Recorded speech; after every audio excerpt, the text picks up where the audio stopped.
A buffer solution is formed by mixing 15 centimeter cube of 0.1 mole per decimeter cube of sodium hydroxide and 30 centimeter cube of 0.6 mole per decimeter cube of propanoic acid. Calculate the pH of this buffer solution, and the Ka is 1.35 times 10 to the power minus 5 mole per decimeter cube. At this point in time, it might be best to just write out the equation of acid and base together, the conjugate base, the CH3, CH2, COOH for propanoic acid, reacting with NaOH, and that will give a equilibrium situation where you're going to have your Ka here for the acid, and that would be CH3, CH2, COO minus Na plus H2O. At this point in time, this equation is balanced, so the stoichiometric mole here is 1. That means there's a coefficient of 1 here. There's a 1 there, there's a 1, there's a 1. So it's a ratio 1 to 1 to 1 to 1, which means that I can now write the initial volume and concentration for this reaction. The volume in this case here will be for the acid, which is Va. So the volume of acid is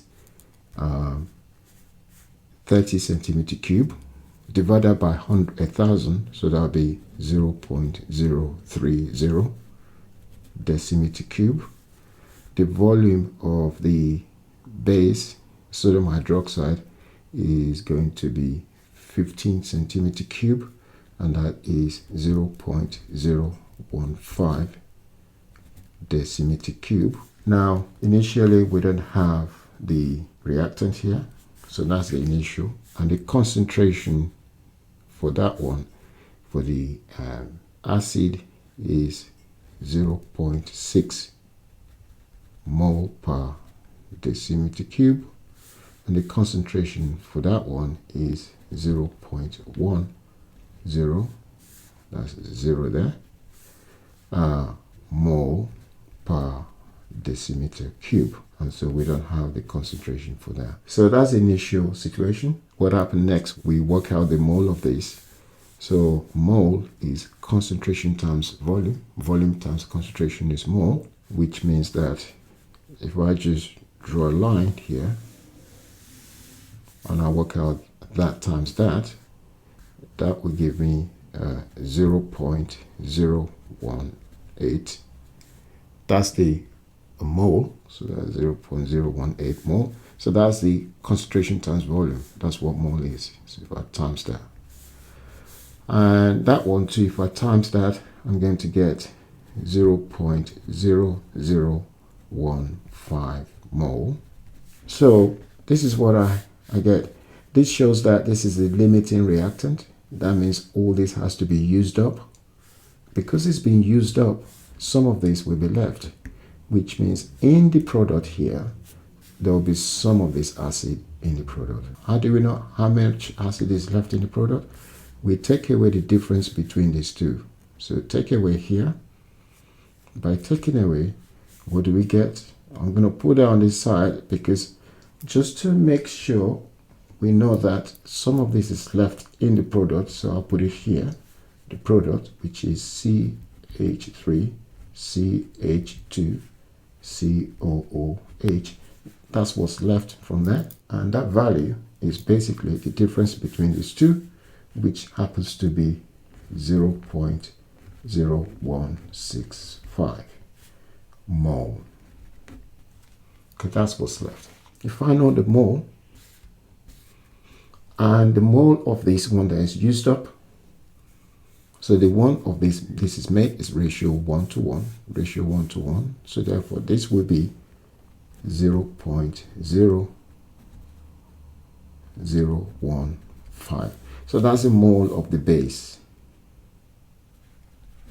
that's been made. So what I now need to do is write down the total volume, V total, that volume plus that volume. So that volume plus that volume is going to be, and I'm going to divide these ones by the total volume, the base and the acid. So the total volume for this one is 0.045 decimeter cube. How do I get that? I add the volume of the acid plus the volume of the base, because that's mixed up together to get the final. And again, I'll divide that by 0.045 decimeter cube.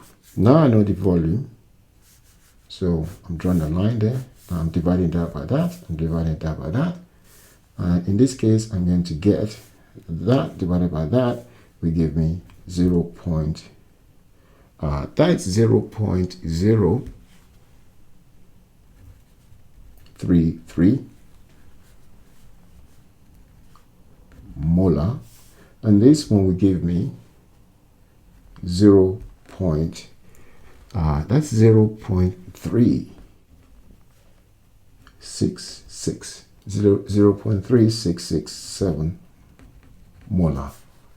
And just to remember, molar in this case is mole per decimeter cube. So that's the same, that's what that meant. I've got the concentration for the base. The concentration for base is that, and the concentration for acid left is that one. Applying Henderson-HasselBalch equation. The reason why I'm applying that is because I don't need to calculate the H plus first. I could calculate the pH directly. So that equation is pH equals pKa minus log of base 10 of the acid concentration over the base concentration. I know the pKa value here for the I know the Ka, so I can find the pKa. So that should be equal to minus log base 10 of the Ka, which is Ka is 1.35 times 10 to the power minus 5, right? So that's a pKa. Then minus this one here, log base 10 of the concentration of acid, which is that one,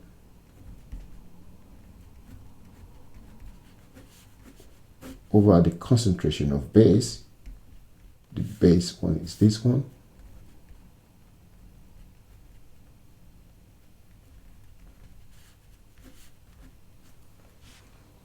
and when I plug all this into my calculator, I want to calculate this bit here, which is, so that would be minus here, log 10, arrow key up, 1.35 times 10 to the power minus 5, enter. So that one gives me 4.86966. I'm going to then take away this value here. So let's work that out again. Log of base 10, arrow key there, fraction key here, 0.3667, arrow key down, 0.0333, enter. So that is 1.041866. So what I need to do is, because this is minus, so I just do that minus 4.86966. So basically it's actually a plus. So that will be equal to 3.827. So roughly, that could be approximate to 3.83 for the pH of the buffer solution. So that is the answer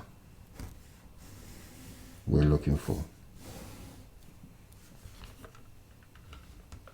So as you can see, we've used Henderson-HasselBalch Equation to find the pH straight away, but we had to find the pKa though. So we don't need to find the H+, and that's how to do a situation where you're mixing two volume of different concentrations, and you have to do it that way to find out which one is the limiting reactant, and the one with the limiting reactant will be used up and the other one will be left.